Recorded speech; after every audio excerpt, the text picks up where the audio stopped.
এটা ভাইফোঁটার দ্বিতীয় পর্ব। বাড়িতে ভাইদের ফোঁটা দিয়ে চলে এসেছি মামার বাড়িতে। এই একটা দিন আমরা ভাই বোনেরা মাসিরা সবাই চেষ্টা করি মামার বাড়িতে ভাইফোঁটাটা অ্যাটেন্ড করার। বাড়িতে ফোঁটা দিয়ে মামার বাড়ি আসতে আমাদের প্রতিবারই লেট হয়ে যায়, আর এবারে এসে দেখছি মামাকে অলরেডি মায়েদের ফোঁটা দেওয়া হয়েও গেছে। আর এখন মামা, মা আর মাসিদের চলছে সেলফি টাইম। তবে আমাদের যে মেন লোক মানে দাদা তখনও এসে পৌঁছাতে পারেনি, তো আগে আমরা দাদুদের ফোঁটা দিয়ে নিলাম।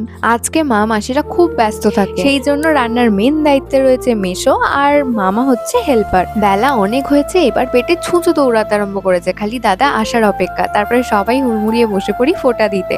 এবারে রিটার্ন গিফটে ভাই দাদা দুজনেই ব্যাগ দিয়েছে, তো যা ব্যাগ পেয়েছি অন্তত 2 বছর আর কোনো ব্যাগ কিনতে হবে না। ফোঁটা পর্ব মিটলেই হামলে পড়ি দাদার মিষ্টির প্লেটে ভাগ বসাতে। তারপর জম্পেশ করে একটা মুড়ি মাখা হয়, আর লাঞ্চে আছে ফ্রাইড রাইস আর চিকেন কারি।